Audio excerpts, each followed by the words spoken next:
ይኸው ለምሳሌ አሁን ዝም ብለን የሆነ አቧራ ነገር እናስነካው ተመልከተው ልብሱ የት ነው ያለው እዚቹ ጋር አይደለም አቧራውስ እዚቹ አይደለም ልክ በመመታው ሰዓት ላይ ልብሱ ወደ ኋላ ሲሄድ እዚህ ላይ ያለው አቧራ ደግሞ ይቃወማል ወደ ኋላ አልሄድም ይላል ያኔ ቦነነ ይባላል አይቷል አልሄድም ሲል ቦነነ ይባላል this is also one of the example of inertia what does mean inertia ዝም ብላችሁ በአማርኛ መፍዘዝ ሲባል it needs a force አንድ ቦታ ላይ የሆነ ነገር ለመጀመር ኤክስተርናል ፎርስ ካስፈለገ ያ ነገር ፈዛዛ ነው ይባላል በፊዚክስ አንድ ቦዲ ያለበትን ሞሽን ላለመቀየር የሚያደርገውን ተቃውሞ we call it inertia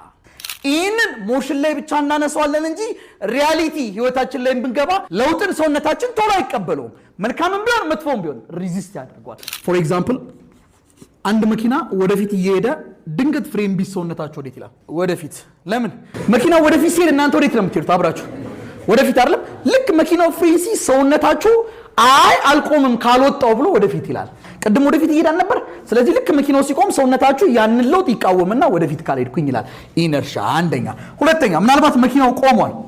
ድንገት ቢነሳ ሰውነታችሁ ወዴት ይላል ወደ ኋላ ነው የሚለው ለምን ልክ መኪናው ወደፊት ሲሄድ ሰውነታችሁ ይላል አይ ቀድም የነበርኩበት ቦታ ካልቆምኩኝ ብሎ ወደ ኋላ ይቃወማል ማለት ነው እሺ መኪናው ድንገት እንደዚህ ይሄድ ድንገት ቢታጠፍስ ሰውነታችሁ ወዴት ነው የሚለው ወደ ጎን ለምንድን ነው ወደዚህ ሰውነታችሁ ጥፍ የሚለው ቀድም እንዲቀጥላችሁ አልነበር የመጣችሁት ሰውነታችሁ አይ እንደቀድሙ ካልሄድኩኝ ብሎ የሚቃወምበት አቅም ማለት ነው ሁሉም ቦዲ ኢነርሺያ አለው ሁሉም ቦዲዎች ኢነርሺያ አላቸው ከተባለ የአንድ ቦዲ ኢነርሺያ ዲፔንድ የሚሆነው ማሱ ላይ ነው which means ቦዲው ማሱ በጨመረ ቁጥር ኢነርሺያውን በዛው ልክ እየጨመረ ይሄዳል